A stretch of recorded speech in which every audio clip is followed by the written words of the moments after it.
This is a 1939 Buick two-door sedan. It's in beautiful condition. The color, believe it or not, is a very dark green. It appears black on the video, but you get a little closer, it is a very dark green. Under the hood here we have the overhead valve 8-cylinder engine, straight 8, which Buick was famous for. I actually brought the engine out in 1931 and made modifications in it as time went on, but that engine was still in use in 1953 in the Buick Special, Buick Super and Roadmaster, and had the overhead valve V8, but the Special still had the straight 8 in 1953. That was the last year for it. So that's really getting a lot of use out of an engine, similar to the Chevy's Stovebolt 6 overhead valve engine.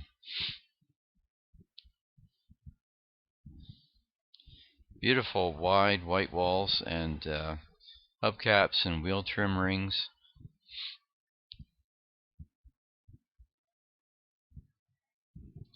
Wind wings, and you notice, of course, how the hood opens. It's hinged there in the middle, and it opens from either side, so that you have pretty direct access to the engine compartment. Notice how the aerial was attached to the front fender area. And we have robe rails there in the backs of the front seat. Too bad the window is up, so you get a lot of reflections here. Very nice instrument panel. You notice, I think that might be a tack that has been added to the steering column. But on the right, the gearshift lever has a little lever in the center part of it, and that's for the turn signals. So turn signals were really just starting at this point, and they were right on the gearshift lever.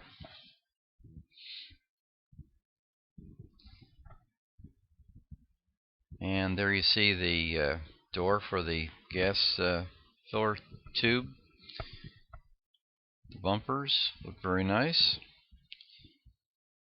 And there you see the Buick emblem, and on the left turn signal the Buick section would light up. On the right turn signal the 8 would light up. So that's how they dealt with the turn signal back in the day. There's the handle for the deck lid, which also served as the base for the license plate.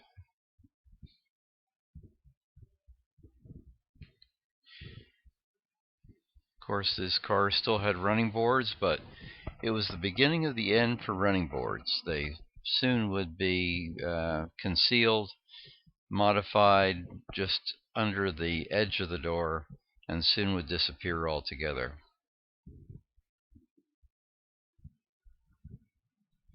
It's quite a steering wheel. They put a lot of money into steering wheels. And of course the dash panel was very elaborate too. You notice that the steering column is there's a lock to it, so that locking columns aren't a new thing. They date way back. Very nice car. Flawless, really.